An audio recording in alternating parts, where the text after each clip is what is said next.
Hoy vamos a continuar con un tema que vinimos haciendo de referencia, digamos, de base, en todo lo que venimos exponiendo en todos los videos. Hoy vamos a hablar de la norma jurídica positiva según Kelsen y Hart.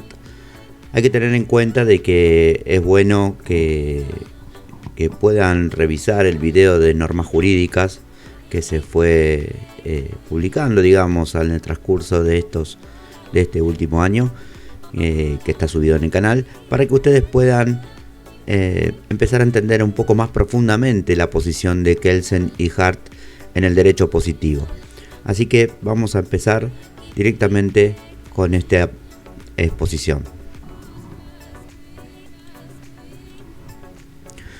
La tesis de Austin, conocida como imperativismo, se limita a establecer el criterio de identificación de aquello que denominamos derecho, que se encuentra entonces en el hábito de los ciudadanos de obedecer a un soberano, ante el riesgo cierto de sufrir el mal con que nos amenaza en caso de incumplimiento. Tanto Kelsen como Hart compartirán las líneas generales el punto de partida de Austin, pero intentarán superarlo.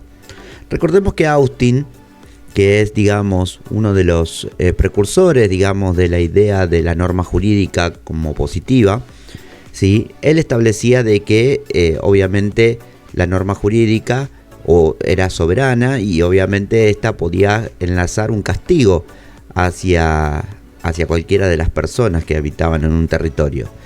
Por eso se lo llama como imperativismo, es decir, impera la norma sobre la persona y ésta se encuentra amenazada a recibir una sanción debido a que esta norma la lleva consigo. Pero obviamente hay dos autores que van a tratar de superarlo.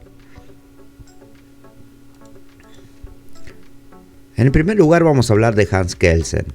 Hablamos la otra vez en el video de normas jurídicas, habíamos empezado a hablar de lo que era la definición de norma de Hans Kelsen y obviamente cómo lleva adelante la explicación de cómo se compone esa norma, formulando lo que se llama un juicio hipotético. Ahora vamos a hablar, digamos, de otros aspectos que tiene este autor para brindarnos.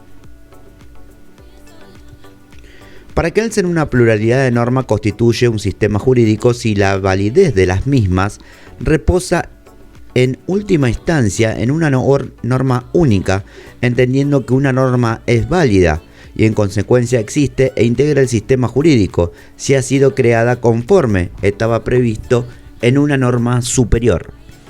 Bueno, un poco acá Kelsen nos está hablando de la Constitución, ¿sí? ¿Por qué? Porque nos está diciendo de que las normas se tienen que apoyar de alguna forma sobre una validez que la tiene que dar obviamente esa norma única superior, ¿no? Es decir, creada una norma que ha sido establecida en un principio para que las demás se puedan desarrollar. El paso que da Kelsen en relación a Austin pasa por advertir que la norma no se agota en el acto de voluntad del soberano.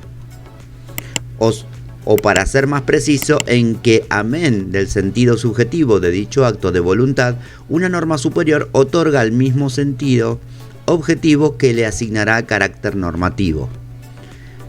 Por eso Kelsen hace la superación de la tesis de Austin, hablando de que, no se agota el acto en lo que dice un soberano, es decir, lo que dice una norma superior. Va a tratar de decir de que, hay un sentido subjetivo del acto de la voluntad, obviamente de las personas, que se va a aplicar en el sentido objetivo de esas normas, ¿sí? Que se van a establecer luego, o normas inferiores que se van a establecer luego. La búsqueda del fundamento de validez común consistirá en donde encontramos la primera norma jurídica positiva, cuya validez solo podrá derivarse de la presuposición por parte de los juristas de la existencia de una norma supuesta que asigna carácter normativo a esa primera constitución.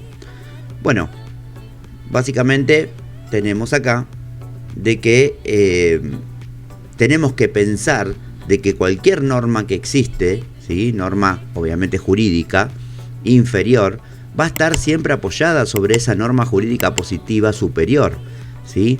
Entonces la validez la va a dar esa norma jurídica positiva superior a esa norma inferior.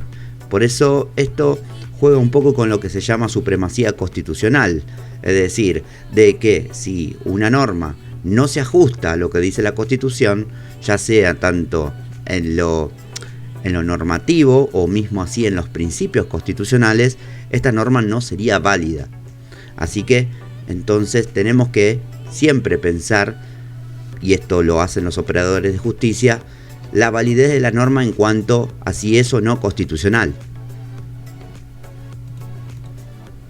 Durante mucho tiempo esa norma fundamental fue presentada como una hipótesis gnoseológica. Sin embargo, el propio Kelsen terminará por reconocer el carácter ficcional de la norma que sirve de base a toda su construcción. El objetivo del pensamiento en el caso de la norma básica es fundamentar la validez de normas que configuran un orden moral o legal positivo, o sea, interpretar el sentido subjetivo de los actos que establecen estas normas como su sentido objetivo, pero esto significa interpretarlas como normas válidas y a los actos como normativos. Esta meta se alcanza únicamente por medio de una ficción. Nótese, por lo tanto, que la norma básica no constituye una hipótesis, sino una ficción. ¿Qué quiere decir esto? De que la diferencia entre hipótesis y ficción, digámoslo en un sentido jurídico, estamos hablando de hechos, ¿no? Es decir, si tenemos un hecho, esta va a poder crear una norma inferior. Obviamente que la Constitución o la norma jurídica positiva primera o fundamental no va a tener todos los hechos que existen en la historia, ¿sí? Por eso tenemos que decir de que no se hace, el legislador no se va a poner a pensar una hipótesis para crear una norma, sino que va a haber hechos que van a constituir y van a construir normas, ¿sí? Obviamente desde una interpretación o un sentido subjetivo, ¿sí? Para que luego se conviertan en un sentido objetivo ya como norma. Por eso el sistema que nosotros estamos hablando de Kelsen, que habla de en un sentido piramidal, tenemos que decir de que obviamente la Constitución va a tener normas más generales, ¿sí? Normas que tienen que ver más con los principios, ¿sí? Básicos de un Estado, pero también estos principios van a hablar sobre las personas. Y de ahí se van a configurar todos los hechos que luego van a ser interpretados por un legislador de una forma subjetiva a pasar en un sentido objetivo, es decir, a ser creados como normas inferiores, donde obviamente acá podemos ver la diferencia en que no va a ser creada, no va a ser creada como una hipótesis, sino directamente como hechos o ficciones. A partir de allí, todo acto de creación es un acto y aplicación y viceversa, habida cuenta que la única forma de crear normas válidas es aplicando normas superiores, y asimismo la forma de aplicar normas es creando una nueva norma de nivel inferior.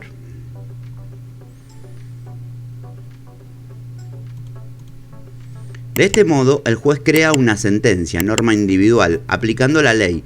El legislador aplica la Constitución al crear la ley. El poder administrador aplica la ley al crear una norma reglamentaria, etc. Como vemos, acá tenemos la posición de cómo se va creando esta norma inferior. Puede ser a través que el juez crea una sentencia de un caso concreto, es decir, crea una norma individual, aplicando obviamente la ley, aplicando en primer lugar la Constitución y luego la ley. El legislador aplica la Constitución al crear esa ley, ¿sí? Es decir, cuando un legislador dice, bueno, voy a crear una ley para poder darle un sentido de orden a lo que es el Estado, obviamente que revisa los principios constitucionales y la Constitución misma para luego poder crear esa ley. Ahora, en cuanto al poder administrador que aplica la ley, al crear una norma también tiene esta administración necesita sí o sí una ley que reglamente, por ejemplo, el desempeño de una política pública, ¿sí? Entonces, digamos que de este modo siempre se va a dar la interpretación, digamos, de la creación de una norma inferior a través de lo que dice la ley.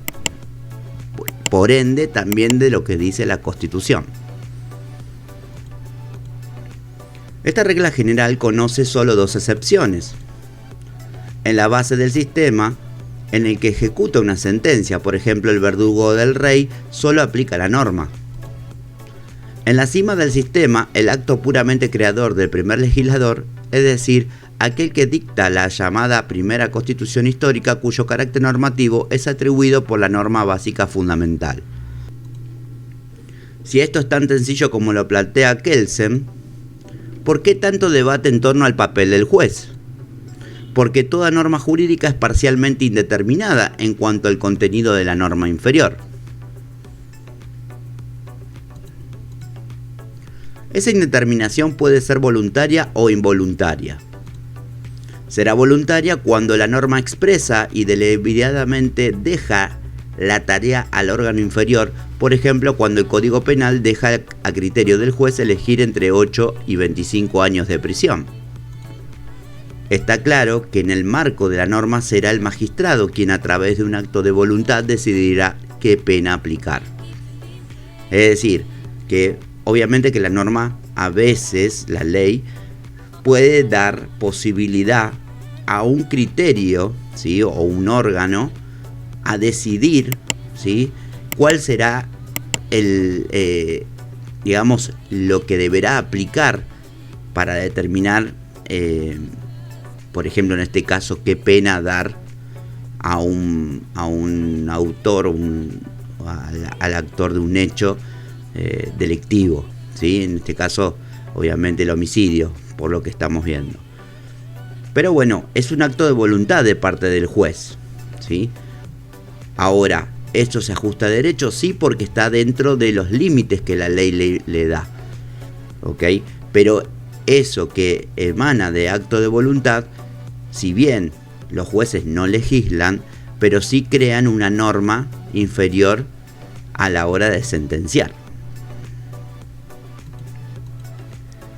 Pero muchas veces la indeterminación es involuntaria. La norma ha sido sancionada por el legislador de forma tal que por los propios problemas del lenguaje no se sabe qué quiere decir, circunstancia en que las concepciones formalistas tradicionales solían apelar a los métodos interpretativos. Bueno, acá empieza a jugar un poco el papel del abogado, ¿sí? ¿Por qué es importante tener en cuenta esto? Porque la indeterminación, que obviamente muchas veces puede ser voluntaria e involuntaria, como se viene diciendo, la indeterminación que a veces la ley tiene en sí en su contenido, puede permitir, ¿sí?, ya sea por la vaguedad del lenguaje o mismo por las omisiones que se pueden llegar a incorporar, pueden obviamente ser discutidas, ¿sí?, o digamos traer aparejado controversias, en el cual obviamente el papel de los abogados es fundamental siempre y cuando se haga una interpretación de esa norma. Por eso es muy importante, y creo que lo hemos dicho en algún video, pero si no también lo vamos a hacer, el tema de la interpretación. ¿Por qué? Porque obviamente el abogado que tiene que tratar de ver qué ley se puede aplicar o encuadrar en el caso, va a tener que interpretar también, como tal vez también lo tiene que interpretar el juez, ¿sí? Por eso es importante tener en cuenta estas cuestiones de los métodos interpretativos, porque la indeterminación que tiene la ley puede dar lugar a discutir o debatir, digamos, el derecho que se está que hay controversia, ¿sí? Por eso mismo es importante cuando uno dice por qué se estudia introducción al derecho, por qué se estudia las posiciones del derecho positivo u otras cosas que parecen tan lejanas a la modernidad o a esta época, mejor dicho, es por justamente estas situaciones, porque uno tiene que saber perfectamente, ¿sí?, si la ley que está obviamente escrita y es positiva puede aplicarse en el caso que estamos nosotros luchando o defendiendo o demás, ¿sí? Esto es importantísimo para tener en cuenta de base para la tarea del abogado. Kelsen va a ser profundamente crítico con la idea del método de interpretación, toda vez que para él pensar que existe una respuesta verdadera o correcta es un resabio del pensamiento justnaturalista. Por otra parte, va a denunciar el carácter ideológico de los métodos de interpretación, resaltando que los juristas pretenden hacer pasar por científico lo que en realidad es político. ¿Por qué dice esto Kelsen? Porque, para muchos, obviamente que el pensamiento subjetivo, ¿sí?, el pensamiento subjetivo puede terminar viniendo de una ideología justnaturalista, ¿sí?, donde obviamente los principios de los derechos humanos y todo este tipo de cosas van a ser predominantes a la hora de los hechos y no sobre la ley. O asimismo las cuestiones políticas que pueden transcurrir, digamos, en determinado estado, donde obviamente se crea una idea de cómo interpretar de distintas circunstancias y hechos. Entonces eso puede traer, digamos, algún problema en la interpretación, sobre todo en los métodos de interpretación a la hora de definir determinadas circunstancias u hechos. Por eso Kelsen va a ser muy crítico con esto de los métodos de interpretación, porque obviamente siempre va a estar sujeta esa interpretación a un consentimiento o una voluntad que va a tener el momento en el cual se desarrolla.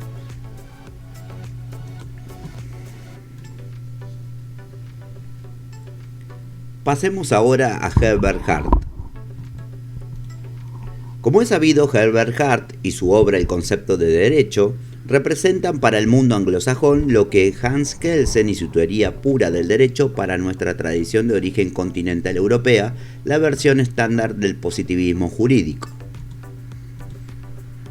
En el caso de Hart, la intención de superar las limitaciones del imperativismo austiniano son explícitas y lo hace siguiendo dos grandes líneas, analizando la relación derecho-coerción a través de la conocida distinción entre punto de vista interno y punto de vista externo, y mediante su teoría de las reglas, distinguiendo reglas primarias y de secundarias, y dentro de estas la regla de reconocimiento. Nuevamente, la pertenencia de una norma al sistema jurídico será una cuestión de linaje o pedigree. En las sociedades modernas, los sistemas jurídicos están jerárquicamente organizados. Por lo tanto, el modo de verificar si una norma es válida será examinar la cadena jurídica de derivación. Hemos recibido un comentario hace poco en referencia de si lo que es para uno, es decir, si lo que es para Kelsen es lo mismo que para Hart. Si bien, obviamente, Kelsen hace lo que sería una pirámide jurídica donde está una supremacía constitucional, donde hay una norma jurídica superior y luego habla de normas inferiores, Hart utiliza el mismo sentido, pero no es que Hart imita o copia lo que dice Kelsen, sino que él lo va, digamos, a formular de la misma forma, ¿sí?, pero sin conocer a Kelsen. ¿Okay? Entonces, cuando nosotros estudiamos estos dos autores, no los tenemos que ver relacionados como si fuera que uno quiere superar al otro o imitar o copiar al otro, sino que lo que nosotros tenemos que ver es que ambos autores, desde su punto de vista, han podido estudiar prácticamente la misma definición, obviamente con distintas formulaciones. Así que tenemos que tener en cuenta que si bien para Kelsen la norma jurídica primera, fundamental, no va a ser esa la norma primaria y luego va a haber normas secundarias. No lo podemos definir así porque estaríamos mezclando dos formulaciones distintas, pero sí tienen mucho que ver una con la otra, ¿sí? Por eso es importante separar a estos dos autores en esas concepciones. Igualmente, ambos son positivistas jurídicos, ¿sí? Para tener en cuenta. Al igual que en el caso de Kelsen, llegará a un punto en que deberemos preguntarnos sobre el criterio para atribuir validez a la norma de mayor jerarquía del sistema, es decir, la Constitución. La regla de reconocimiento hartiana cumplirá ese papel semejante al de la norma fundamental kelsiana. Es decir, que la regla de reconocimiento, ¿sí?, que viene a jugar, digamos, en esta situación de decir esta es la norma válida, juega un papel fundamental con lo que dice la norma fundamental, que si está en esa norma fundamental va a ser la norma válida. Algunas precisiones son importantes, sin embargo, para entender las diferencias entre uno y otro concepto. En primer lugar, cabe aclarar que de la regla de reconocimiento no puede predicarse su validez sino su existencia, toda vez que la regla de reconocimiento tiene un carácter social. A su vez, no se trata de una hipótesis o ficción supuesta por los juristas, sino de la enunciación de un hecho social concreto, su aceptación práctica de parte de los operadores del derecho. Acá tenemos alguna diferencia, pero no tan diferente, ¿no?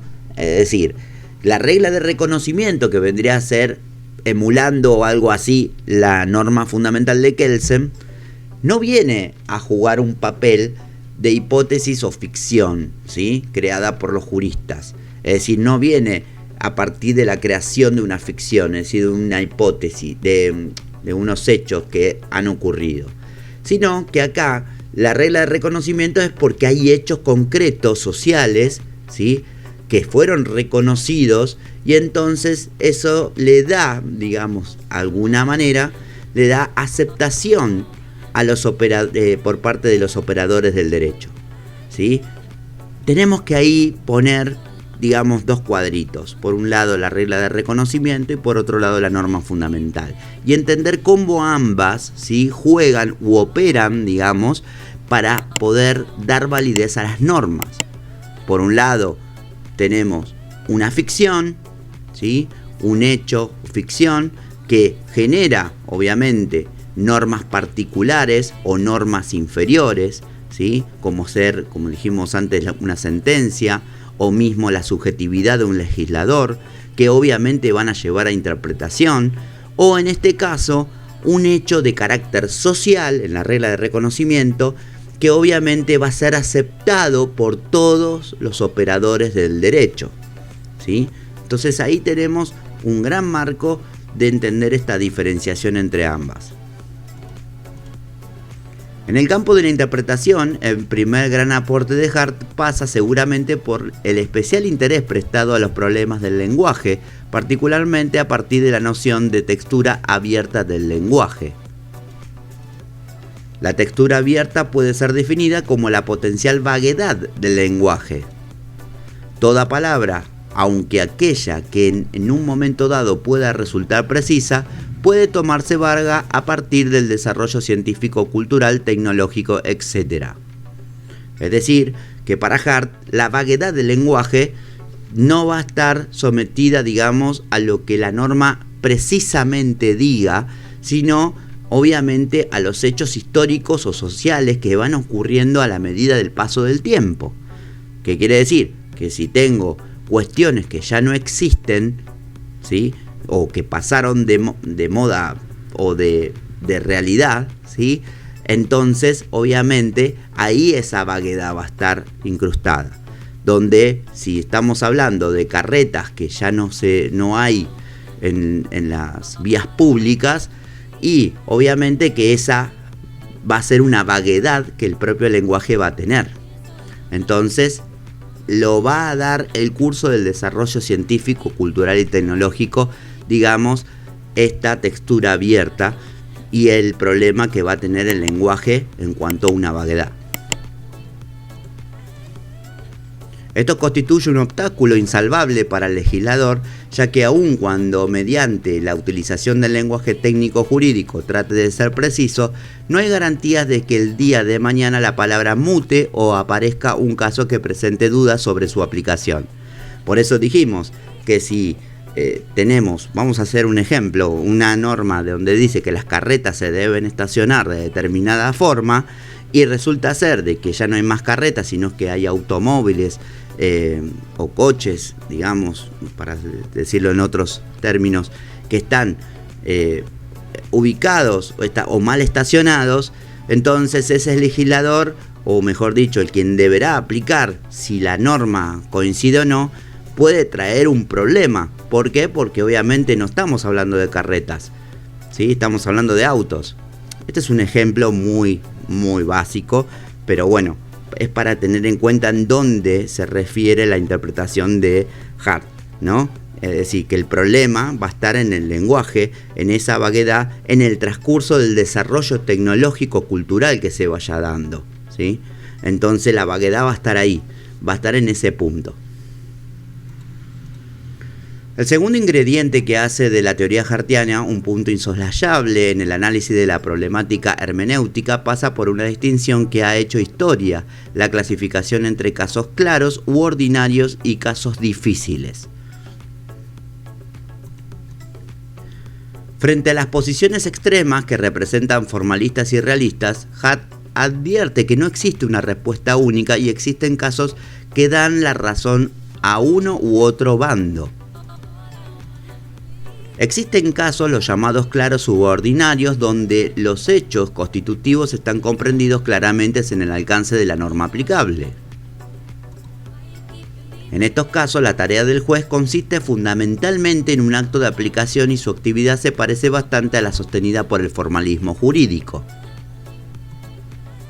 Así, por ejemplo, cuando se trata de computar un plazo o verificar si se han opuesto excepciones en un juicio ejecutivo, difícilmente podamos sostener que haya una gran tarea creativa.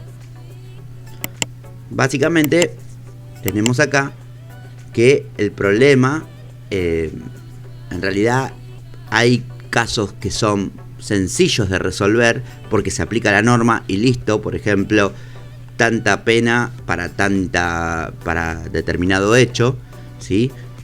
Donde no hay, digamos, ninguna vaguedad, o por ejemplo, bueno, por así decirlo, aplíquese la pena capital, ¿no? La pena de muerte, que es una pena que, por ejemplo, en Argentina está suspendida. Sin embargo, si la llegara a aplicar un juez, obviamente no tiene mucha discusión, ¿no? Es decir, es claro de que hay que aplicarla y punto. No importa los hechos, porque no estamos hablando justamente de los hechos, sino que estamos hablando de esa aplicación, ¿sí? Que no tiene indeterminación, sino que es determinada. Entonces, digamos que esto de los casos claros u ordinarios se asemeja a una determinación voluntaria por parte del juez, ¿sí? Que lo menciona un poco Kelsen. Pero existen otros casos que se encuentran en una zona de penumbra, y se trata de casos atípicos o marginales que no se encuentran ni claramente incluidos ni claramente excluidos dentro del alcance de la norma. En estos casos, los difíciles, Hart sostiene que el juez se verá obligado a decidir. Existen en estos casos discrecionalidad judicial. Se trata de adjudicar un sentido a la norma. Lo que está diciendo en este caso Hart, ¿sí? Es que empieza a haber diferencias entre los mismos jueces en cuanto a algo que ven de una forma distinta. Entonces, ellos, independientemente de que sea diferente su posición, van a adjudicarle sentido a la norma. No lo van a dejar solamente a criterios puramente de lo que dice uno u otro juez, sino que lo van a poner directamente de su sana crítica. Le van a dar un sentido a la norma que van a hablar. Pudimos ver a lo largo de este apartado, como para la visión positivista en sus versiones tradicionales, el concepto de fuente se identifica exclusivamente con la idea de criterio de validez asociado a la posibilidad de reconocer siguiendo una línea ascendente de verificación el punto de partida de la normatividad que se asocia a sí mismo a cierta persona o grupo de personas que consideramos habilitados a crear derecho.